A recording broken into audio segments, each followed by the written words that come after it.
All right, good afternoon, everybody. If you're not on mute already, I'm going to mute you. Thanks for joining. We got a small group here today. That's okay. This is the third series, the third of 4-part series regarding the Community Wildfire Prevention Grant. Thanks for joining, Patty, Bill, and Ryan. We appreciate it.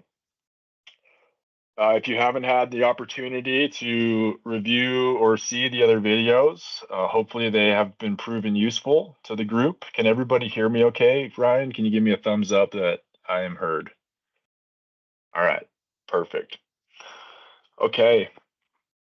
Again, this is for the community to help support with creating a viable and competitive grant project to be presented to Truckee Fire. We recognize this is not a common skill in the community or really in any profession, and hopefully these videos have helped everyone think about how to go about this process. Again, I'm here as a resource, happy to help and assist you in any way possible. I wanted to note that I have only received one project ID request so far. I was hoping for more of an attendance today, but in order to submit your grant, you do need to request a project ID number by emailing grants@truckeefire.org. Again, I have only received one project ID so far. This is the third week we've been doing this, so if you plan to apply, please request a code. We're going to talk today about building your budget and maps. This is going to be a fairly interactive presentation. I'm going to cover quite a few things just in person live. So we'll talk again about steps to developing a project. We'll talk about the application package, the budget. We'll go deep dive into the budget. We'll talk about project mapping, and we'll talk about using the Truckee CWPP to your advantage. We have about an hour scheduled. As always, I'm happy to stay longer and answer questions as needed. Okay, back to this. Again, this is not an exhaustive list of the steps to creating a grant project, but this is typically what I communicate to people, and I just want to cover it again. For a private landowner, you should contact Truckee Fire or a consulting forester to discuss your project. As you recall from previous grant workshops, private landowners are required to contract with a registered professional forester in order to be eligible for applying. The next step is usually to get community support, which we talked about last week. Along with that is developing your prescription and reaching out and involving your community in the design of the project. That includes getting letters of support and commitment. If you have not been present, please go to our website, truckeefire.org/grants, and watch the last 2 weeks of videos, and we talk about both of those in depth. Today, we're going to talk about getting a quote from an RPF and potential contractor to understand costs. Really, we're going to talk about what this looks like in the budget spreadsheet. Again, typically it's a cost per acre metric for contractors, and it's typically a cost per hour for foresters. We've talked about this a couple times, and this is my utopia that we are training our landowners to assume the cost of CEQA compliance before bringing us projects. That's preferable. It's not required. We will pay for environmental permitting and the cost of an RPF. And we're going to talk about developing your budget and budget narrative. Next week, we're going to talk about writing the actual application and submitting it on time, following all the rules. You must read the procedural guide, as stated multiple times. There's a lot of information in there. The application package consists of several attachments. All of these must be included. The ones that have a star and required, that includes your grant application. It's available in a fillable PDF online or a Word doc. Attachment 2 is your scope of work. Limited, it's a separate document, 3-page Word document that is required. Your project budget, which we're going to talk about today, you must use the provided Excel sheet online. That is required. You are required to have a project budget narrative, and we'll talk about that. You are also required to provide a project map, which Truckee Fire can assist you with. Attachment 6 includes letters of support and commitment, which are required. If you do not have any of these 6 attachments, it will result in rejection of an application, no exceptions. Additional attachments could include CEQA documentation if you have it, and bid documentation if you have it, although those are not required. All right, we're going to get right into this with talking about the budget. And so if you've worked with me in the past on project planning, usually the first thing we talk about is getting community support. And the next thing we usually talk about is understanding what this project is going to cost. It's really important to get a solid understanding of all of the costs for your project, because if it is not reflected in the budget, it is not a reimbursable cost. So a detailed budget must be provided on the Excel spreadsheet available online. You must use Truckee Fire's template. I'll show you how to find it.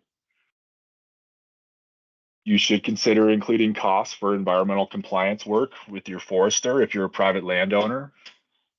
And you should also consider costs for adequate and thorough reporting to Truckee Fire. A lot of the times, grantees choose to claim the reporting and in correspondence with Truckee Fire as match. We'll talk about match in a second again. You can include indirect costs for grant projects up to 10%. This is pretty standard for nonprofit organizations, government organizations. There's usually some indirect costs associated with administering the project. For a private landowner, you probably don't have an administrative staff in a building that you're trying to pay bills with, keep the power on, pay admin staff. That's typically what indirect costs are used for, is to keep the building open, keep the staff, the support staff funded. If you are a private landowner, it might be hard to justify a 10% indirect cost. That is not going to look very well on an application if you're not actually an organization that needs that indirect cost. That makes sense. So you know, a landowner asking for $50,000 or whatever, call it $100,000, and then asking for 10% for indirect costs is not going to fly with the review team very well, because that would mean that we're just giving you free money. You must think about these categories, and we'll talk about these. There's some nuances. Typically, landowners are using the contractual piece here, the C, because a lot of the stuff is contracted out. That includes the fuels reduction contractor, that includes the registered professional forester. Typically, organizations like nonprofits or governmental, government organizations are going to use the salary and wages to cover the costs of project and staff, because they're managing the project internally. And I'll talk about this in the context of a private landowner. You probably don't have many salaries and wages to claim, but this is your opportunity to show some match that could be in kind, and we'll talk about that in this A bucket item. So if you are a project manager and you're submitting the project, you may list project manager here. You may list how many hours you think you will spend corresponding with Truckee Fire with reporting. And you may choose to list a number here based off of that hours. The going rate for a volunteer hour in California is $31.80. So you would multiply your hours by $31.80, and you would come up with some match that you may put in this bucket. underneath grantee match. Most of the private land projects are going to be putting information in the C bucket, contractual. Usually there are not very many travel costs. Supplies are anything less than $5,000 per unit cost. So that could be chainsaws, that could be rakes.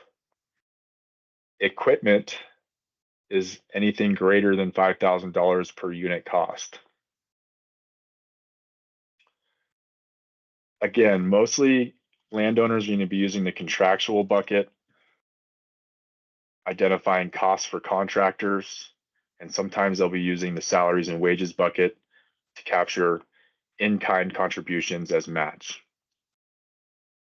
Again, we cannot reimburse any costs that are not reflected in the budget. This budget is part of the final agreement package that you sign. And this is how we understand what costs we're paying for and what we're reimbursing for. So if you did not list supplies and you were hoping to buy some supplies for your project and you did not list them, that is not something that we would reimburse. We could talk about amendments in the future to accommodate that, but please be detailed with your budget and think about the costs associated with your project. We'll talk about a budget narrative, which goes with this budget. It's usually a fillable Word document, and you are just providing justification on how each line item meets the objectives of the project. We'll dive into this fairly deeply, so if you are confused, don't worry, we'll try to clarify. Talk about match again. Although match is not required, again, the existence of match greater than 20% of the total direct cost will result in more points and a higher ranking. If you have some match, 5%, 10%, you will still get additional points for bringing match to the table, but 20% or greater is going to get you the full points. If you have no match, you will get 0 points. Remember, this is a community fund. We can only achieve our goals together if we combine resources and share costs. This is a very extremely expensive work. We get quite a bit of money, but it's only enough to make a dent. And if we want to get good projects on the ground, we need landowners to bring match to the table. Match can come in two different forms. It can be hard cash match. That would just be straight cash to the project, direct to the contractor. It could also be in-kind contributions or services. So we just talked about using staff salaries or your own time as a private landowner to manage the grant.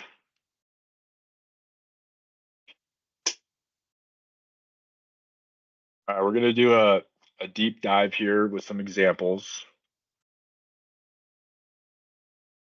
I'm going to first show some examples that we have from previously submitted projects so that you can see how complicated or easy this can be depending on the complexity of your project. Here we have a fairly simple budget. This was submitted to us, and you can see that this organization had some salaries and wages that they needed to cover some costs for. So they are requesting from Truckee Fire's grant share, 35 hours at $50 per hour, $1,700 is what they're requesting for staff time. They include their employee benefits in here because this is a nonprofit organization. And they list their contractual obligations. They have their timber operator. They list the prescription or the description per acre fuels reduction. They're doing 130 acres at $4,000 an acre. We give the total Truckee Fire grant share cost as that total. They also list their registered professional forester, what that forester is going to be doing. And they're calling out 5% indirect costs. This is reasonable for a nonprofit. And this is all auto-populated in the sheet provided to you online. A potential narrative that would go along with a budget like that would look like this. This is kind of an explanation of the costs. You can see they're saying, salaries and wages. What are we paying for? This captures hours used for implementation work. Sorry, Jim, I'm going to mute you.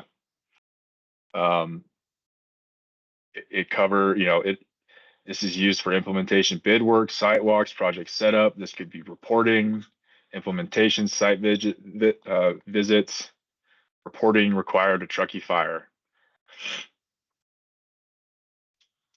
Contractual, they're talking about their timber operator, covers per acre fuel reduction, and they're giving us some context of how they come up with these costs. Here's a fairly complicated budget from a grantee that we awarded. And here's what I'm talking about. This group is claiming in-kind match through installation of some signs, project management between multiple communities. So this is volunteer labor to coordinate the project and to help install some signs. They have estimated the hours. They are tracking these hours very closely.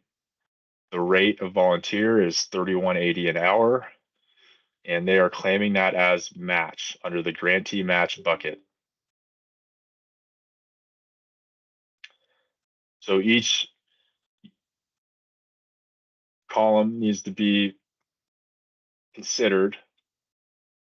What are you asking for Truckee Fire? That's Truckee Fire grant share. What are you asking? What are you claiming in match? What, if any, program income may you have?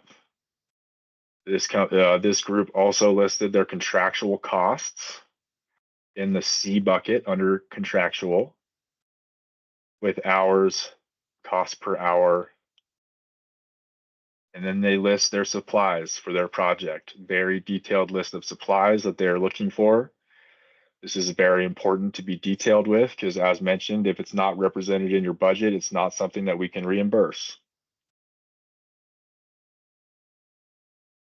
A typical narrative for a project like this, if I can get there, would look like something like this. If awarded, they will use for purchasing, installing street signs, emergency egress signs, other safety road signs. They're breaking it down per category and explaining to us what is it that we are paying for in these buckets. How does the cost justify the cost meets the need of the project?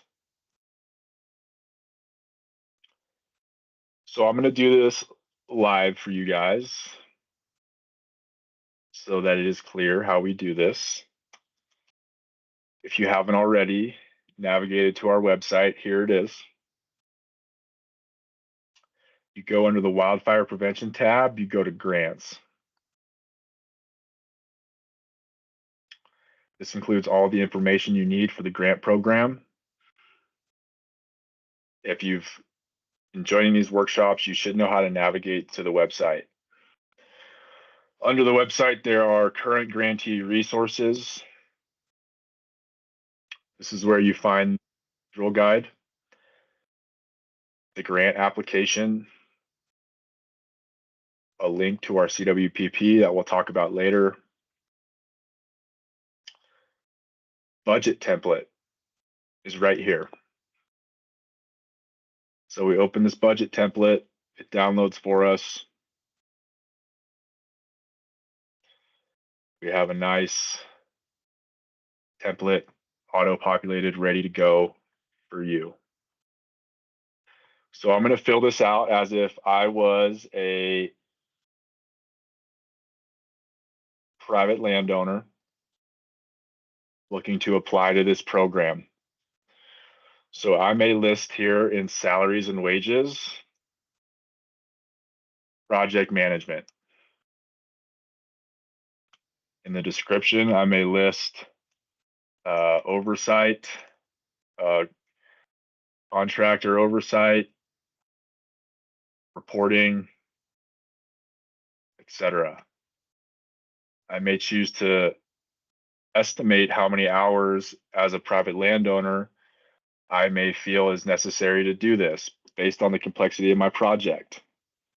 So I can say, I would just say, let's say it's 100 hours at 38.50 an hour. Now it's going to auto populate to the Truckee Fire grant share. It's okay to ask for some money to do this, but we would recommend that if you're a private landowner, you move that over to grantee match. You could then track these hours on a spreadsheet. Every time you're engaged with the project, you're counting your hours, and this is the match you need to make. And you may not have any employee benefits as a private landowner and you're claiming match, so we may move down to the contractual bucket. And if I'm doing everything correctly as instructed in the procedural guide, I should have a consulting registered professional, or you can just say RPF. And we may be using the RPF for environmental compliance, contract administration, etc. Your consulting RPF should give you an idea of how many hours they're going to need to spend on this project. You know, call it 200 hours at $100 an hour. You'll see here you have options. Example, number of hours, number of acres. So if your cost is coming in from an RPF as hours, then use hours. You can write it here if you want, but it's going to go away like that. So never mind, I need to fix that. So just 200, I think we can understand that. You can also put it in here, hourly rate. And we will see that as we're working through the budget. You may engage with a contractor and you have a fuel reduction contractor. And this is a per acre fuel reduction cost. Geez, late. That contractor may say for your 50-acre project, it's going to cost them $4,000 per acre. Again, this is under the Truckee Fire grant share column.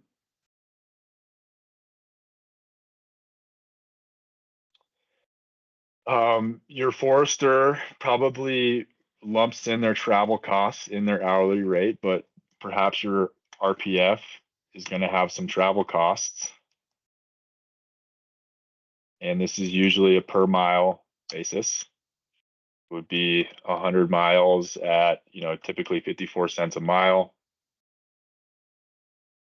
We'll up that. Say they're traveling a lot. We're doing 500 miles. Maybe there's costs for lodging.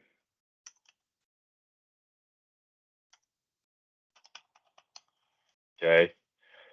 Maybe we need supplies. Perhaps the forester needs to purchase flagging, paint, etc.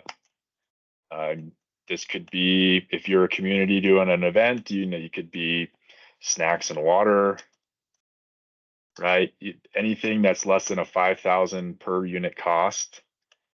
Chainsaws, rakes, right? And you would list this like per unit cost. And, maybe flagging is $10 for 100 rolls, whatever.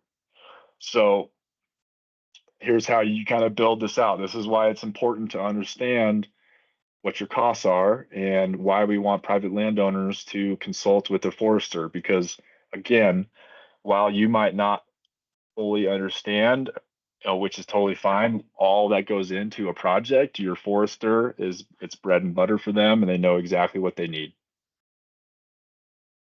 Equipment, again, is anything over $5,000 per unit cost. You're likely not using this. We're not going to purchase major equipment with this grant. Anything basically over $125,000 is not eligible. We did fund a masticator for Tahoe Donner last year. That was, cost shared with them. Like typical private property owners are not going to be purchasing equipment. There's some others. If they don't fit in these buckets, that's fine. As mentioned, if you're a landowner and your budget looks like this, and then you say, I want 10% indirect costs, that's not going to look well. This is acceptable for organizations, like I mentioned, that have significant overhead administrative costs to operate a project. Asking for $22,000 for free is not a competitive way to present your project. Okay, and then on top of this, I would need to do a narrative. So I would go to my Word document and I would, where is it?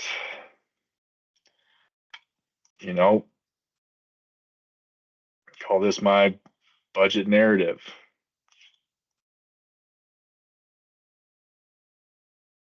I could choose to do a couple things here. I could list out each item, project management, consulting RPF, fuel reduction contractor. I could choose to do it in buckets, salary and wages, contractual, travel, doesn't really matter, but it is your job to present a meaningful narrative to the review committee that justifies your cost. So if you are claiming match for project management, you may list that this is in-kind match at a rate of blah, blah, blah. This will be tracked via a spreadsheet carefully and reported regularly. Your consulting RPF, you can list, this is actual cost provided by, my contracted RPF. This is the average rate for hourly costs for an RPF, and this feels reasonable. And you could talk about your fuel reduction contractor costs. Let's just go back and look at some narratives since I moved through that quickly and kind of look at that again. So this is a different example. They listed the buckets and they talked about what they're going to be doing.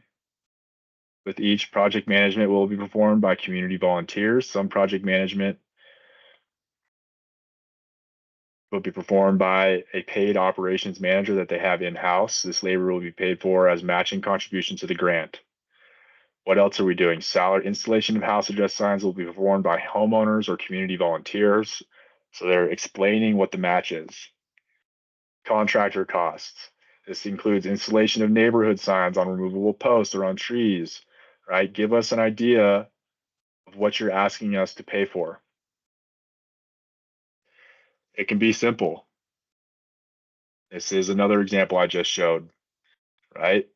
This line item will be all of the costs for our registered professional forester who confirmed that $12,000 will cover her costs from start to close for this project, including what is she going to be doing? Okay.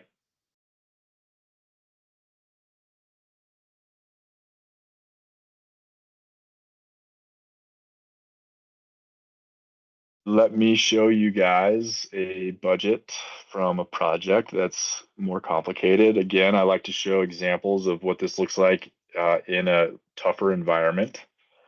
This is an example from a project that I put together a few years ago, and you can tell that the format's fairly the same. We did, take a lot of the formatting and processes from CAL FIRE. So this was a CAL FIRE grant, and this gives you an idea of what these budgets end up looking like, right? This was an organization I worked for. It was a nonprofit. We needed money for our RPF that was in-house. our crew supervisor, our hand crew, right? So this is a very detailed example of what a budget may look like in a more competitive environment. We list the benefits. What are we contracting? We're contracting with an archaeologist.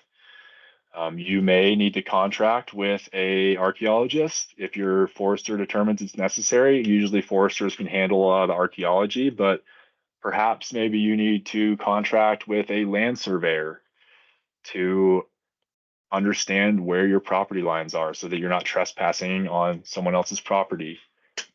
So if that sounds like something you need to do, perhaps you need to reach out to a land surveyor and understand what that cost looks like.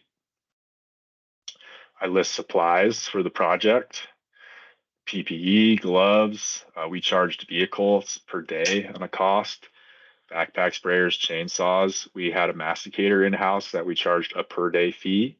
So this is obviously an advanced example, but this is the type of effort that needs to go into these budgets to be very clear and make sure that you're listing all of your costs, because again, if you don't list them, it's hard, it's a hard thing for us to reimburse.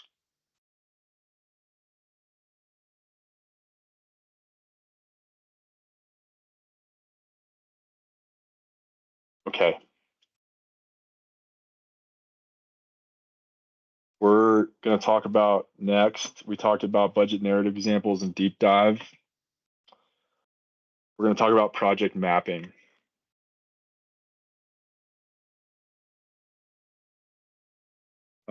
This is another skill that is very specialized.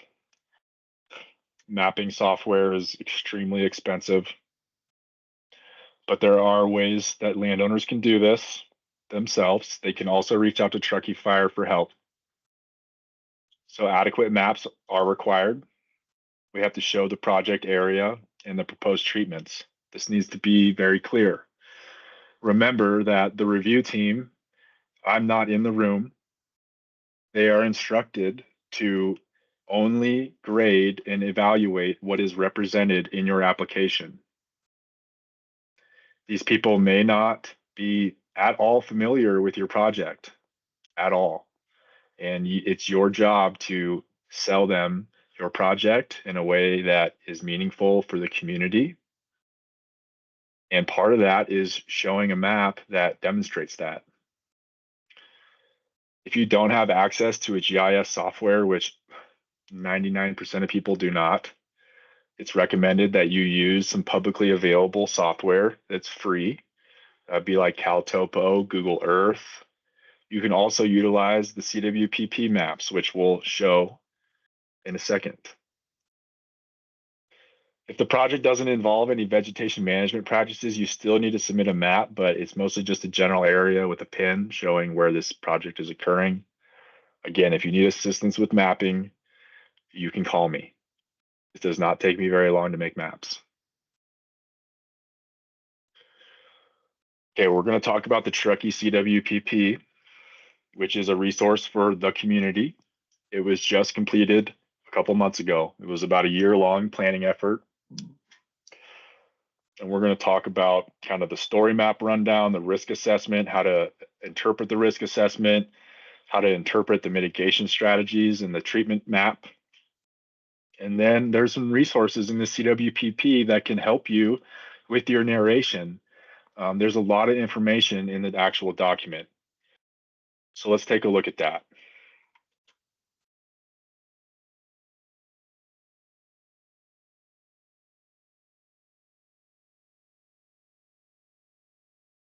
Oh, shoot.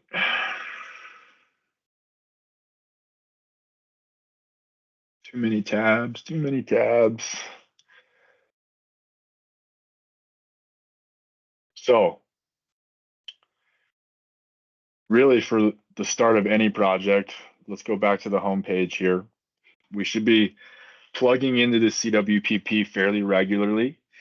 It's a great document that provides a lot of information. To get to the CWPP, you're at our homepage. You may go to the Wildfire Prevention tab and go to the Community Wildfire Protection Plan. Okay. We scroll down here and we have a nice bucket that we can enter into the portal. And we have a couple options here. The actual document is available. It's a few hundred pages. It's a long read. So you can start with a very distilled version, which is the story map. So you navigate into the story map, and this is basically the Cliff Notes version of the actual CWPP. It's very interactive, and there's a lot of information here that if you're applying for a grant, it's probably a good idea to plug into this for a little bit and learn some things around what's going on around the community. There's quite a bit of information in here. We talk about fire environment. We talk about the wildland urban interface. These are interactive maps. You can expand it. You can zoom into your neighborhood. I live in Glenshire. The yellow is that kind of WUI intermix. We got the threat zone or the defense zone and the threat zone. So this is all interactive. You can play around, you can zoom in, you can look, right? We talk about the interface areas, what these mean, what the buffers are. Okay. I'm going to run through this quickly, but I highly recommend that you plug into this and look. We have vegetation and fuel models. If you have any questions about what this means on the map, there's a legend right here, and you can see we're communicating fuel models and we're communicating vegetation types. Again, you can go into this map, you can scroll in, it's a sliding bar, that's the fuel models. These are the vegetation types. You know, if we're seeing a green-ish area, conifer forest woodland, surrounding most of Glenshire. Okay, a lot of more information in here, including fire history. So if you're looking for information on your narrative and providing some context, you can come in here and you can scroll this bar and look at all the fires we've had around Truckee since 1908. You know, if you're a community in Tahoe-Donner, you know, you've got a case to make here. I've had multiple fires in this area, right? Same thing, you know, in Glenshire, we've had, you know, some interesting events. There's the Butterfield fire that happened in 2022, right? So this is a scale bar that allows you to see the fire history. You can click on it, see what year the fire was. Usually there's some names associated with it. Some of these are unnamed fires. There's the Donner Ridge fire. Okay. Talks about what is our history. We have a long history of fire on the landscape. Frequent drought, suppression-based forest management have led to increased forest vulnerability to high severity and large-scale wildfires. This is all information that you can use in your narrative. Here's some information about fire starts. Where have the fires started in our area? Uh-oh. Right? And you can see, you know, all of the fire starts, and you can start to tell your story in a compelling way. Okay, we talk about fire season. We talk about challenges with drought, pests, pathogens, climate change, decades of fire suppression. We talk about a lot of things. Okay, let's talk about real quick the risk assessment. Okay, this is communicating risk in our district. It's not just a fire hazard model. This is taking the risk of wildfire, or the, you know, the hazard that is wildfire, and the risk to all the resources that we hold near and dear to our hearts, like recreation, like wildlife, timber resources, forests, archaeology, a whole suite of things. You can come in here and you can look at your neighborhood and figure out, am I in a low, moderate, high, or extreme risk area? We have a lot of extreme risk. You know, we focus in on Alder Hill. A lot of risk up here. We want to talk about that in our narrative. Relative to the rest of the district, this area is identified as a extreme hazard or at extreme risk from the hazard of wildfire. Okay, we also have mitigation strategies. These are our prioritized projects. You can see here we have total consensus, high priority. Whether you're in the green or in the orange, if your project is near here or within it, amazing. You can also see previously completed treatments on this map. So if you're looking to expand on or designing your project, you may choose to look at this map. This will be updated regularly. Where have treatments been completed in my area? Can I build off of previously completed treatments? Right? You can look at this map, figure out where your project is. We can help you map it, and you can determine, whether or not you are building upon previously completed treatments, which is worth some points, right? You can also look at this landscape that we have of prioritized projects. And if you're in the green or the gold, you are in a consensus area that we consider to be a good project. So you may, look at this, if your project is on, this hillside right here below Tahoe Donner, that's coming out pretty high priority for Truckee Fire. We can use these maps to communicate some things in our narration. We could also take screenshots of these maps in our area and we could draw on them if we wanted. Right? We can go into these programs and we can choose to sketch our project roughly into the area, wherever it may be, and display that you are in either, a high priority area or outside of a high priority area.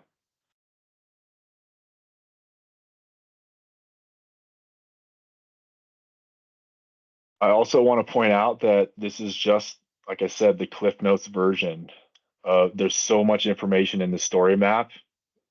It's going to be a huge resource for you as you're writing your scope of work, as you're writing some of your application. If you want more information, you can go back to this landing page and you can actually look at the full document. If you're struggling to come up with good narrative information, if you're struggling to tell a story, we have a lot of buzzwords out there and concepts that are all covered in this document. I just want to point out a couple sections that may be useful to you. Again, this is the full 125-page Community Wildfire Protection Plan. This has a ton of information that can help you. Let's go to a section that I think will be particularly helpful for people when describing pre and post conditions. Chapter 2, defining the wildfire problem, vegetation fuels and fire regimes. Okay, this is information that should be familiar to you, but it's very clearly laid out. Fire regime includes the spatial and temporal patterns of fire. They're affected by vegetation, terrain, slope, exposure, and other factors. Historic fire regimes maintained relatively lower fuel loads for the forested mountain regions and smaller but more frequent surface fires, creating a mosaic pattern across the landscape. However, human development and expansion of the WUI, along with contemporary fire suppression practices, have increased the likelihood of human ignitions and have led to increased fuels accumulation.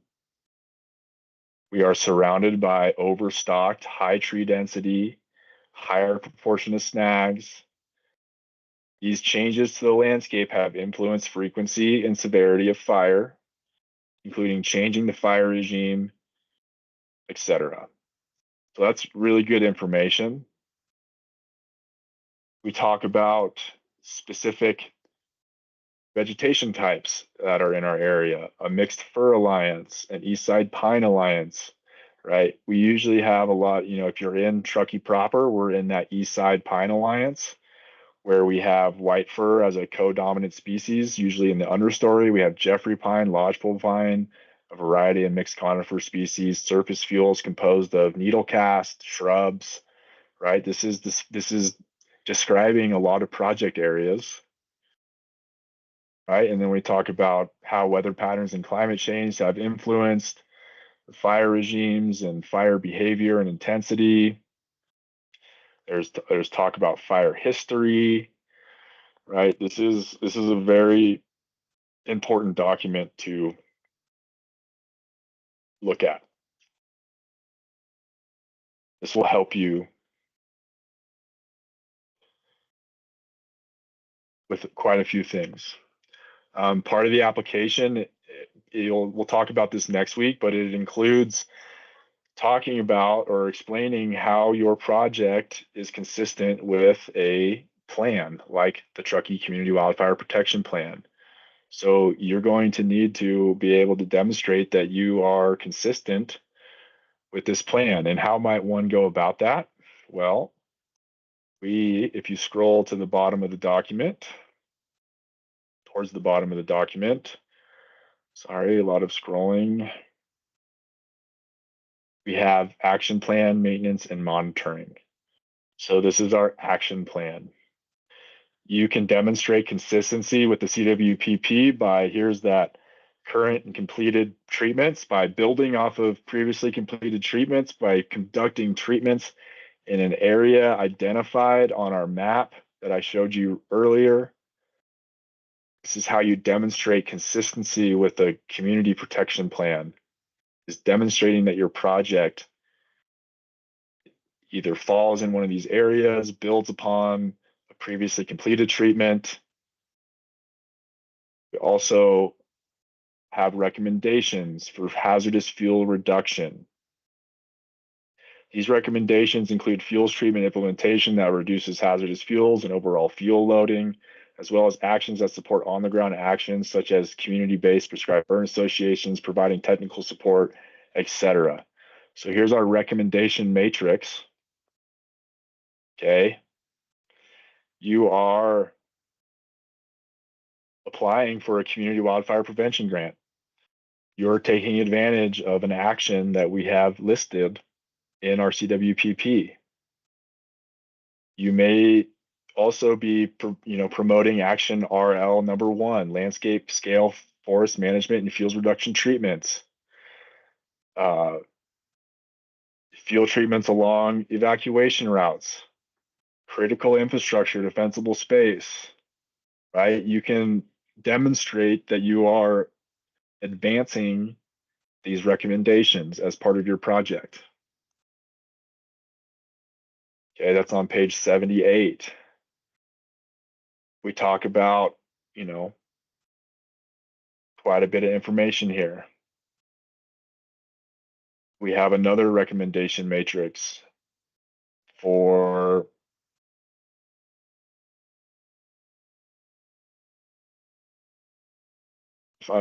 recommendations for creating fire adapted communities. Okay, what is your project doing? Are you having any educational programs as part of your project? We also have a list of recommendations for safe and effective wildfire response. So, if your project is improving address visibility for emergency response, you're advancing a goal of the CWPP. If your project is conducting fuel treatments along evacuation routes, you are advancing an objective, again, of the CWPP, critical infrastructure, just applying for the grant in general, engaging with your residents, okay? So hopefully that helps.